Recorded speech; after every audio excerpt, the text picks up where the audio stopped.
Welcome to the AFR Saints channel, where we provide you daily content on your favorite team, the New Orleans Saints. Do us a favor and hit that subscribe button. Be sure to leave your comments below and smash that like button. Who dat?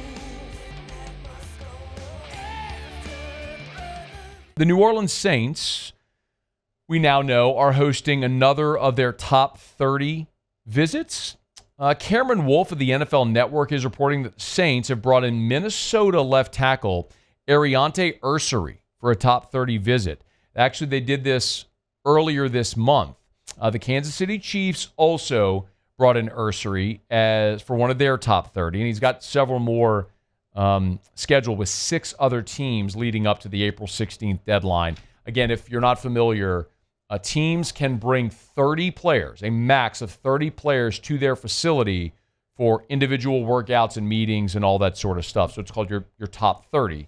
So it's a pretty good indication if a team is going to fly you to their facility that they like you a lot and they want to get a closer look at you as a possibility of drafting. Ersery is an interesting one because he is a pretty rare athlete. 6'6", 331. So he's a massive offensive tackle. 6'6", 331. And at his best season, he's known, because of his size, he's known as a really good run blocker, if you look at his scouting report. But this season, 419 pass protection snaps, 1 sack. That's in the Big Ten, y'all. It's not like he was this oversized dude playing way above his competition level in the Sun Belt. No disrespect to the Sun Belt, but just in a G5 or something like that. He was playing in the Big Ten and allowed 1 sack and 419 snaps. Depending on which draft service you look at, he's projected potentially as like a late first-round pick. But remember, the Saints pick at 40, so this could be someone you're looking, if he slides into round 2 at number 40, this could be a target for New Orleans. And I'll tell you, you probably, like, my thought initially was, well, I mean, you drafted Taliesin Fuanga last year, and he was your left tackle, started every game for you at left tackle. And you've got Trevor Penning, who was a first-round pick. You kicked him over to the right side, and he actually became really durable for you and started every game at right tackle this year. So it feels like you got your bookends figured out. And you went and signed Dylan Radins just a week ago at left guard, or at former second-round pick of the Titans, a young veteran here, and could very likely slide in at left guard as a replacement for Lucas Patrick, who's gone. And so maybe you think, you don't need an offensive lineman. And I get that.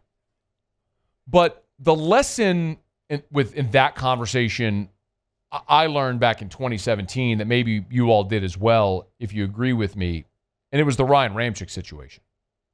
Remember, you had your franchise left tackle in Teron Armstead, and you had Zach Strief at right tackle. Now, Zach Strief wasn't a Hall of Fame player or anything like that. He wasn't an all-pro player, but he was your bookend right tackle. He was your right tackle on the Super Bowl team and was, a guy. Never mind. Stinchcomb was the right tackle of the Super Bowl team. Forgive me. But after Stinchcomb came Strief, who was a 7th-round pick, and ended up winning that job and was an anchor for you at right tackle. Well, if you remember what happened, they draft Ramczyk 32 overall. That was the Brandon Cooks trade. They send Cooks to New England. They get the number 32 pick. And as a result, they've taken Ryan Ramczyk in a year where they had starting offensive tackles and used a first-round pick on a guy that was likely going to be a backup. What happened in camp? Zach Strief tears his ACL. He's out for the season. His career was over. And Ryan Ramczyk ended up becoming a stalwart, became the best right tackle in football at that point. And was a perennial All-Pro and on a Hall of Fame trajectory until injuries have clearly cut his career short. So in time, the Hall of Fame will decide what they do with a guy like Ramczyk, who was on that path, but his career was cut short. But I think of it in these terms. No, you don't need an offensive tackle at 40. But the Saints think highly enough of Aireontae Ersery to bring him in for a visit, knowing full well where his draft projection is. And if that dude's on the board at 40 and you pull the trigger, well, what that gives you is options. Yeah, you signed Dylan Radins to a deal as a free agent. It was a 1-year deal. Very similar to what you just did with Lucas Patrick last year. And maybe he just becomes a good veteran backup for you.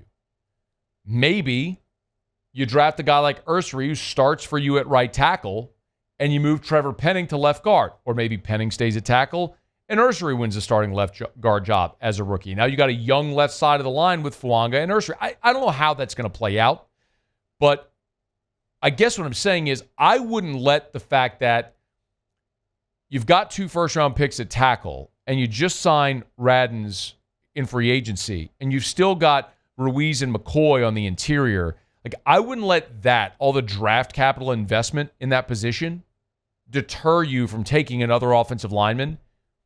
And even that little walk down memory lane, that little revisionist history, notwithstanding, look at last year.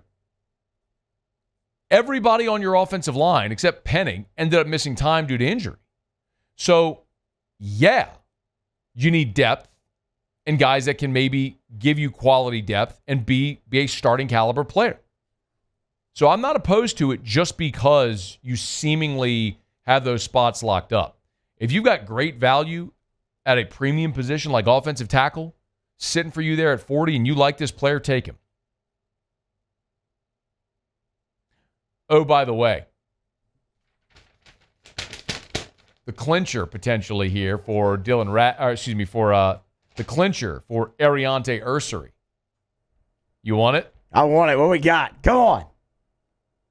You want it? I want it. What do you think it is? Oh, I think it's his relative athletic score. Oh, my goodness. Muse is riding the heater today. My guy just been on one today.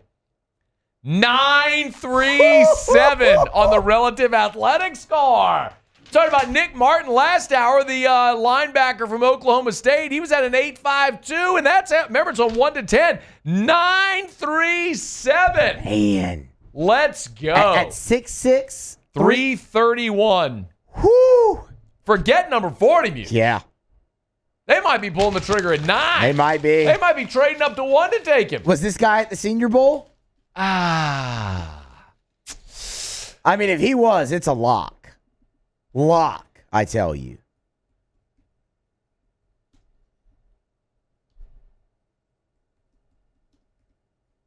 You know, you could talk. Yeah, well, I was checking to see where you were. Thing. No, I was checking to see where you were on your screen up there. God. My bad. He was there. Lock. Oh, my goodness. Lock it in. Look at this. We need Otter to give us some odds on this one. Aireontae Ersery at the Senior Bowl.